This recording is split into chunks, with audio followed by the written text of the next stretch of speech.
Ce journal vous est offert par le FPI, Fonds des promotions de l'industrie, votre partenaire privilégié pour la réussite de vos projets.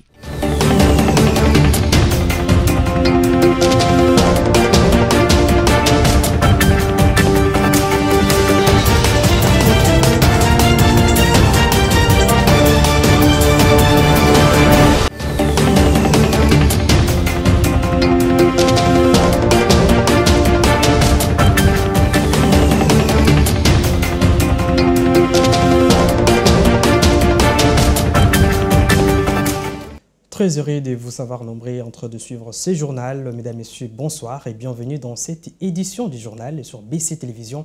Place au sommaire. À travers un communiqué de presse, la communauté de développement de l'Afrique australe SADC annonce qu'un sommet centré sur les choléra sera organisé demain 2 février 2024. La centrale électorale a rendu public le calendrier électoral réaménagé du processus électoral 2022-2027. C'est un jour pour jour que mourait l'opposant historique congolais Étienne Tshisekedi Wamulumba en Belgique. Dans ce journal, vous suivrez son parcours.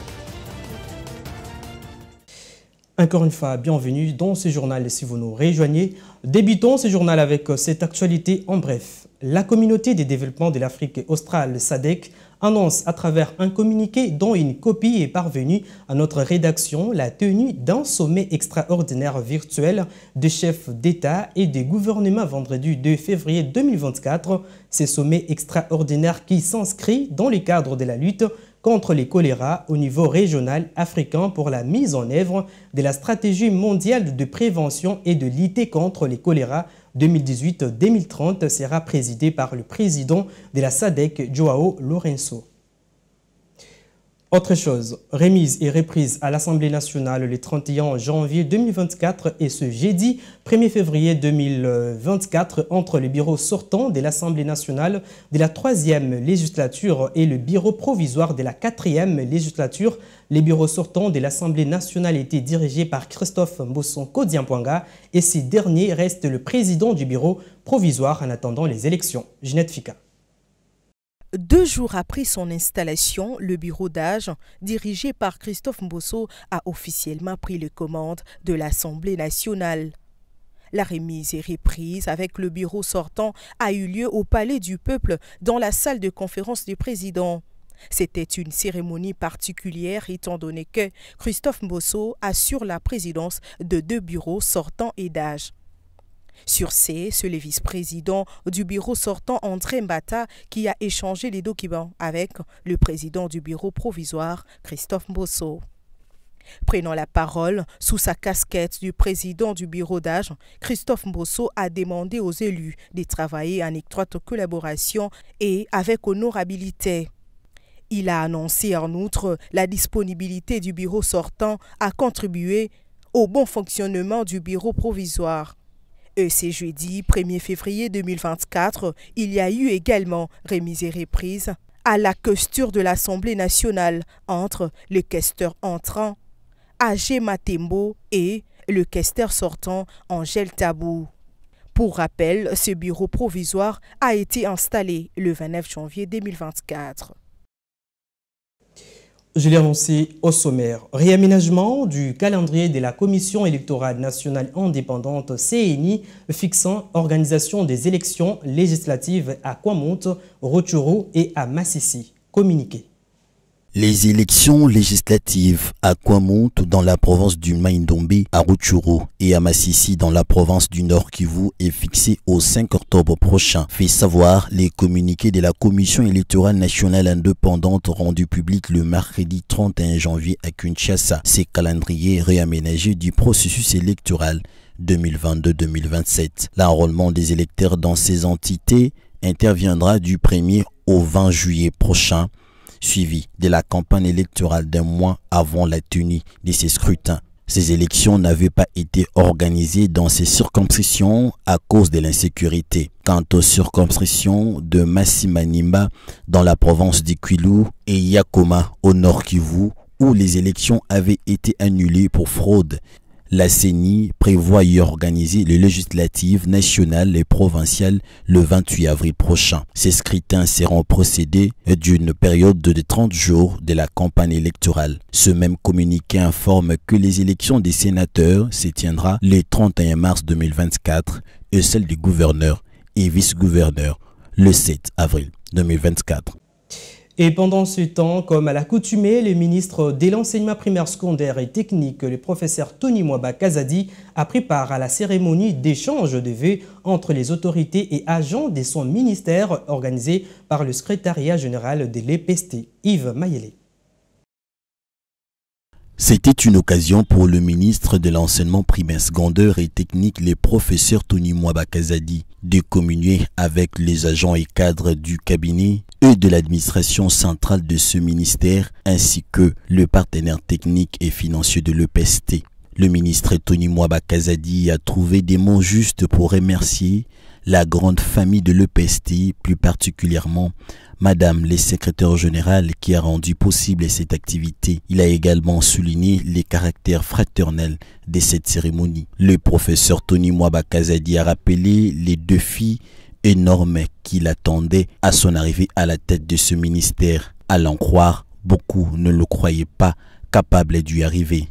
Contrairement à cette prédication pessimiste, le ministre Tony Mwaba a réussi à consolider la gratuité de l'enseignement primaire public. L'occasion faisant, les larrons, le ministre Tony Mwaba Kazadi a remercié, outre le secrétaire général, l'inspecteur général de l'EPST, le directeur national de la DINACOP, ainsi que le membre de son cabinet pour leur accompagnement. L'organisatrice de la cérémonie, Madame le secrétaire général, Christine Nempalepa, a saisi l'occasion au nom de toute la famille éducationnelle pour présenter le vœu, le meilleur de paix, de santé, d'épanouissement pour cette nouvelle année au ministre Tony Mwaba Kazadi. Tour à tour, le président de l'intersyndicat de l'EPST, le président de l'ANAPECO et le représentant des élèves de la République démocratique du Congo ont présenté leurs vœux au ministre Tony Mwaba ainsi qu'à l'assistance. Ici est de noter que, après la séquence solennelle, les convives ont partagé un verre autour d'un repas digne d'une cérémonie d'échange de vœux institutionnels. En sécurité à Kimpese, dans le Congo central, le ministre des Droits humains, Albert Fabrice Pouila, appelle la population au calme et a annoncé l'envoi d'une mission conjointe du gouvernement central sur place pour s'enquérir de la situation. Cette mission sera constituée du VPM de l'Intérieur, du ministre d'État à la Justice et du ministre des Droits humains. Extrait du message du ministre des Droits humains. La situation qui prévaut dans la cité de Kimpese, dans les territoires de Songololo au Congo central, préoccupe au plus haut point les institutions de la République.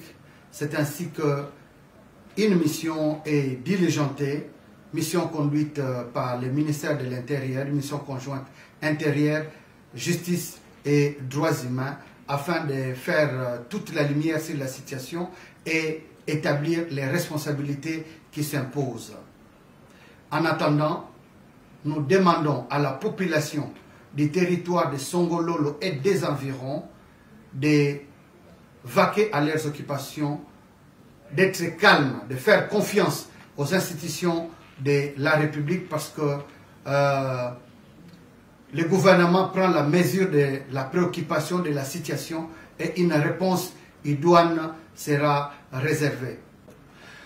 Nous demandons à la population, à toutes les forces vives du territoire de Songololo, de mettre à profit la présence de cette commission pour dire tout ce qui fâche, pour exprimer toutes leurs préoccupations en toute liberté et en toute responsabilité.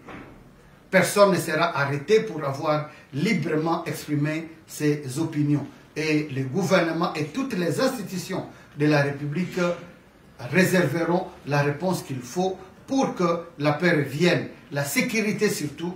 Nous n'oublions pas en tant que ministre des Droits humains qu'après le droit à la vie, le droit à la sécurité est l'un des autres droits fondamentaux qui sont reconnus à la vie humaine. La situation est d'autant plus préoccupante que cela empêche le libre mouvement des personnes et des biens. Vous voyez comment les gens sont bloqués de part et d'autre de Kimpese alors que la vie continue.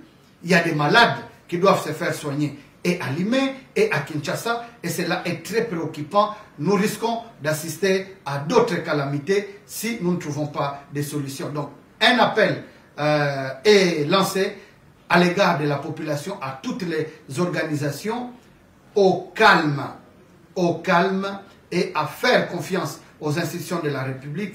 Le chef de l'État venait d'être élu et il fait de la sécurité des personnes et des biens sa plus grande préoccupation. Nous vous remercions. Toujours dans ce chapitre de l'insécurité, réagissant à l'insécurité et aux nouveaux affrontements dans quelques territoires à l'est de la République démocratique du Congo, Béli Mutono Chabou, secrétaire général du parti politique et Alliance pour les changements de Jean-Marc Kabonda Kabonde, pense que la solution pour mettre définitivement fin à la guerre qui existe depuis des décennies dans cette partie du pays serait la réforme de l'armée congolaise. On l'écoute. Pour mettre définitivement fin à la guerre en RDC, il faudra d'abord commencer par la réforme de l'armée, de la police et de tous nos services de sécurité. Comme dans des États de grande puissance, une armée forte est celle qui est soutenue par des équipements adéquats, un bon traitement et un service de renseignement efficace pour savoir anticiper certains événements. Or, la réalité en RDC, c'est que nous subissons trop, et toujours d'ailleurs, les attaques de certains groupes armés soutenus par nos voisins. Et cette réforme aussi doit pousser l'État à recruter un bon nombre de jeunes épris de la volonté de servir et de défendre la patrie, et que l'État se mette dans des conditions le plus favorables possible l'armée pour que nos frontières ne soient plus poreuses, comme on dit. Cette population tant meurtrie depuis plusieurs décennies, nous leur lançons le message d'espoir, qu'ils doivent toujours continuer à espérer, et qu'un jour, si les pouvoirs publics prennent conscience des responsabilités qui sont siennes, de mettre l'armée dans des conditions qu'il faut pour qu'enfin la paix puisse regagner cet espace qui a tant produit des morts depuis l'histoire de l'humanité. Je l'ai également annoncé au sommaire. Jour pour jour, cela fait exactement 7 ans depuis qu'est mort l'opposant historique de la République démocratique du Congo, Étienne Tshisekedi Wamulumba, d'une embolie pulmonaire à Bruxelles, capitale belge, où il a été amené pour les soins. En cette journée historique, notre rédaction n'a pas oublié de tracer son parcours que je vous propose de suivre. 7 ans s'est écroulé depuis la mort d'Étienne Tshisekedi Wamulumba, opposant historique au régime Mobutu. L'ex-premier ministre du Zaïre, actuelle République démocratique du Congo, avait tiré sa révérence en Belgique le 1er février 2017, à l'âge de 84 ans, suite à une embolie pulmonaire avant le rapatriement de son corps dans son pays natal 2 ans plus tard. Père de l'actuel président de la République démocratique du Congo, Félix Antoine Tshisekedi Tshilombo, a fondé avec Marcel Liao et d'autres collègues le 15 février 1982 dans un contexte particulier l'Union pour la démocratie et les progrès sociaux, UDPS. L'un des tout premiers opposants résistants qu'a connu la RDC, Tshisekedi le père, a passé quasiment toute sa vie en train de lutter pour défendre et promouvoir les valeurs démocratiques et respect du droit dans son pays natal. Brièvement, premier ministre du Zaïre, sous régime de Mobutu, Tshisekedi est né à Kananga le 14 décembre 1932, avant de s'éteindre le 1er février à Bruxelles. Depuis sa mort, son fils Félix Tshisekedi a pris la commande de son parti politique UDPS avant d'être élu quelque temps plus tard comme président de la RDC dans une élection très contestée, notamment par Martin Fayulu qui s'est considéré comme le véritable président élu. Notons que la commémoration de son 7e anniversaire s'est déroulée au mausolée Étienne Tshisekedi situé dans la commune d'Elansélé. Plusieurs personnalités du pays et le membre de son parti UDPS ont répondu présents à cette cérémonie. À la question de savoir 7 ans depuis sa mort, son combat pour la démocratie continue-t-il à être mené? Question mark. Dossier Chérubin Okende, on en parle encore dans ce journal. Sa famille biologique s'est décidée finalement d'enterrer l'ex-ministre des Transports assassiné sauvagement il y a maintenant 6 mois, jour pour jour. Entre-temps, la famille déplore le fait que les rapports de l'autopsie ne soient toujours pas connus. Sur ce, elle compte cependant saisir les instances internationales. On écoute l'avocat de la famille d'Okende. Le père de M. Chérubin Okende, la veuve, ses enfants, ses frères et sœurs ont constaté que ça fait 6 mois que M. Okende a été assassiné dans des conditions crapuleuses. Quel n'a pas été son étonnement de constater qu'on a fait l'autopsie il y a 4 mois et que jusqu'à aujourd'hui, on n'a pas l'issue de l'affaire. Elle a adressé plus de 7 courriers aux autorités du parquet, n'a jamais reçu la moindre réponse. C'est à peine que le divisionnaire du parquet vient de donner le draft d'une copie de la lettre du procureur signée depuis autour de la suite réservée à nos courriers. Et donc, le procureur vient de nous recevoir. Il a répondu que les corps étaient déjà à disposition de la famille de M. Chérubin Okende. Alors, la famille estime que on ne peut pas donner les corps sans avoir mis à la disposition de cette dernière les rapports de l'autopsie. Parce que si l'autopsie n'est pas à la disposition de la famille, eh bien, la famille n'a aucune latitude de la contester et de demander une contre-expertise. Mais parce que la famille est aux abois, la famille est fatiguée de prolonger ses deuils, elle vient de lever l'option définitive d'enterrer M. Chérubin Okende sans aucune autre forme de procès, sans aucune procédure quelconque, sans contrainte quelconque. Parce que le chef de l'État, qui est le champion de l'État de droit, a dit que la justice devrait faire la lumière sur l'assassinat de M. Okende. Le gouvernement s'est réuni. On a contacté les pays amis pour exiger l'expertise avérée en vue de participer à l'éclosion de la vérité. Mais que la famille est aujourd'hui, je voulais dire, déçue de constater que 6 mois après, elle n'a pas reçu la moindre information sur les circonstances de cet assassinat crapuleux. Elle décide donc aujourd'hui de faire... 5 arrêtés ont été pris pour la démolition de plusieurs constructions anarchiques sur les voies ferrées à partir de l'aéroport d'Indjili jusqu'à la 12e rue Lumete-Kingabwa. C'est ce qui ressort de la réunion qui a eu lieu à l'hôtel de ville de Kinshasa, présidé par le gouverneur de la ville Jantiningo Bilambaka le 31 janvier 2024. Je vous propose d'écouter les comptes rendus de cette réunion. Le gouverneur est venu nous annoncer les arrêtés qui sont pris. 5 arrêtés pour les démolitions, précisément des amis qui habitent les riverains sur la voie ferrée. Parmi les 5 de ces arrêtés, donc première démolition de l'aéroport d'Indjili jusqu'à vers Tchenke. La deuxième, la fermeture de l'aéroport du cimetière de Tchenke. Troisième, de Tchenke jusqu'au 12e rue. Troisième arrêté, de 12e rue jusqu'à vers Pakadjouma et puis au Kawele. Pour le gouverneur, pour lui, il a déjà signé les arrêtés. Maintenant, on attend les amis de Besseko qui doivent faire leur part aussi pour indemniser les gens qui habitent sur voie ferrée. Aujourd'hui, avec plus ou moins 18 millions d'habitants, il n'y a plus de chemin de fer. Et c'est ça le drame que nous connaissons. Et c'est comme ça que l'autorité urbaine, avec le partenaire TCC et l'ONATRA, ont mis en place ce projet Métrokin, qui a connu des avancées. Comme vous le savez, on a procédé à des études d'impact environnemental, études techniques, qui sont terminées, qu'on avait remises à l'époque à l'autorité urbaine. Et maintenant, on est à la phase opérationnelle pour dégager la voie ferrée que vous connaissez très envahie par les constructions anarchiques. Et ces travaux vont bientôt commencer.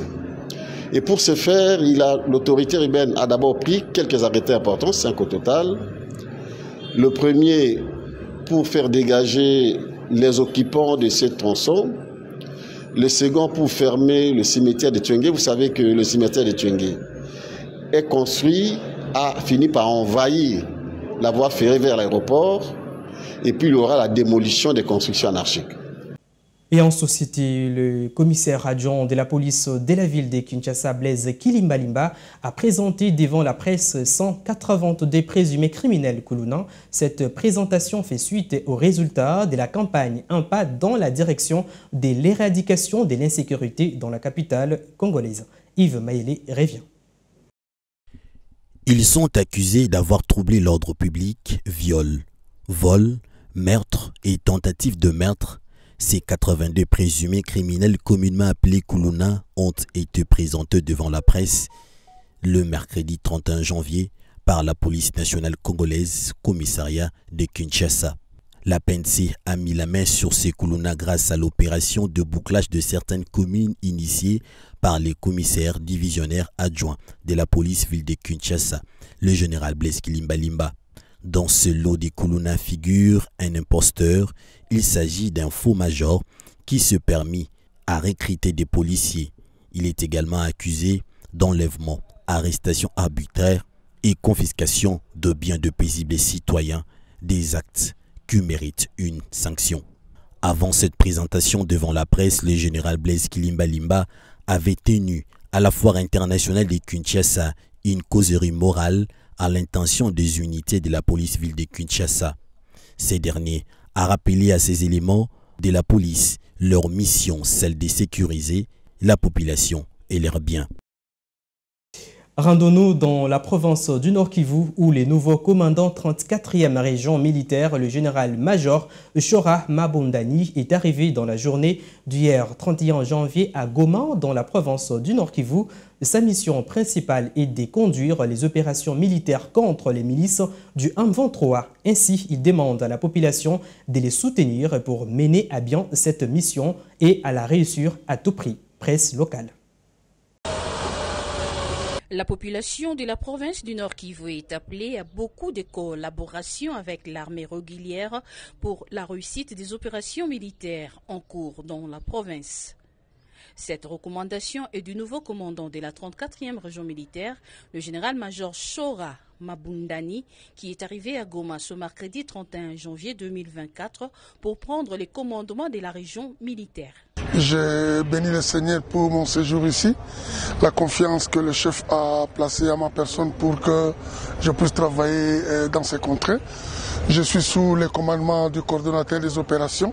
Nous pensons clairement que nous allons s'y mettre conformément aux instructions du coordonnateur des opérations ici et que nous puissions faire notre part dans notre secteur, celui de la 34e région militaire.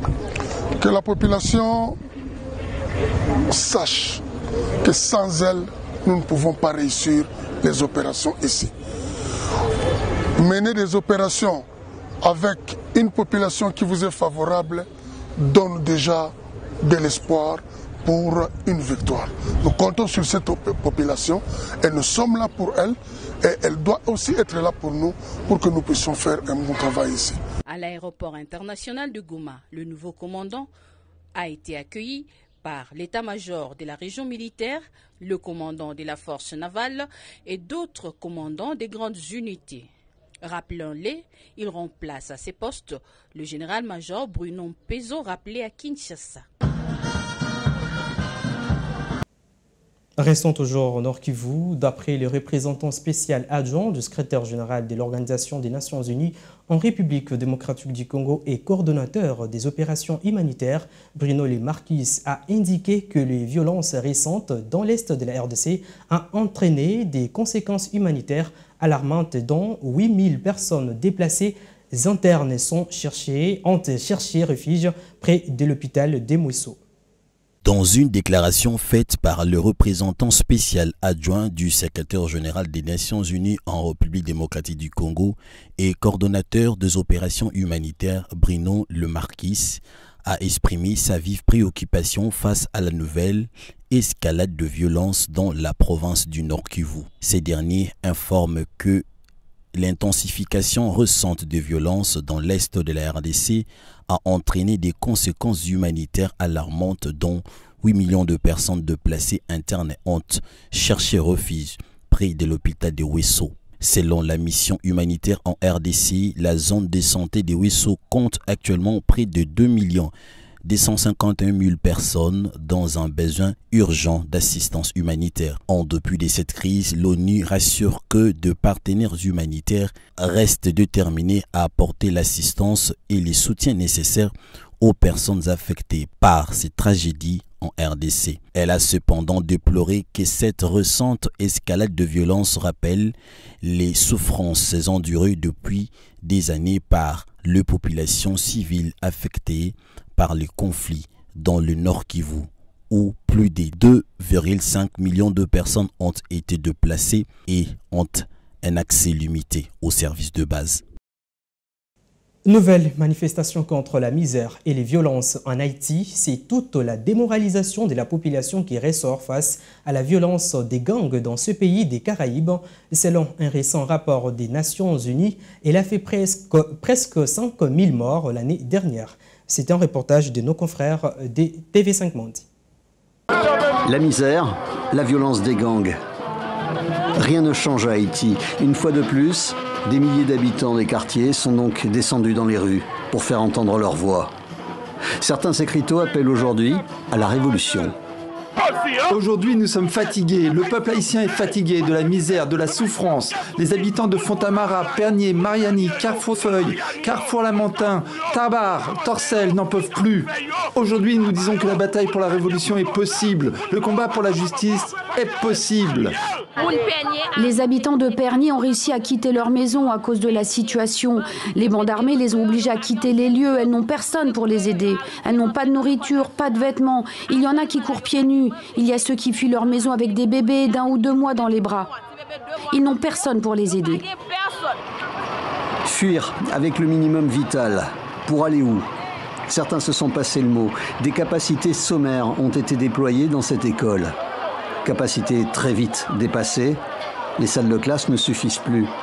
Les trottoirs deviennent les endroits où l'on trouve le repos. 30 ans. Jour pour jour, après l'intervention américaine pour établir le président Aristide dans ses fonctions, ce qui reste aujourd'hui de l'exécutif haïtien attend toujours l'arrivée d'une force internationale pour, ici, assurer la sécurité, permettre aux populations de revenir chez elles. La dernière nouvelle en date, un tribunal de Nairobi vient de bloquer l'envoi par le Kenya de policiers sur l'île. Cette aide avait pourtant été votée par le Parlement kényan. Le gouvernement de Haïti a affirmé conserver l'espoir d'un dénouement prompt et positif. Et ce journal touche à sa fin, mais avant tout les rappels des principaux titres. À travers un communiqué de presse, la communauté de développement de l'Afrique australe SADC annonce qu'un sommet centré sur les choléra sera organisé demain 2 février 2024. La centrale électorale a rendu public le calendrier électoral réaménagé du processus électoral 2022-2027. Vous l'avez suivi dans ce journal, c'est en jour pour jour que mourait l'opposant historique congolais Étienne Tshisekedi en Belgique. Et ce journal est complètement terminé. Merci de votre fidélité. Au revoir et à la prochaine.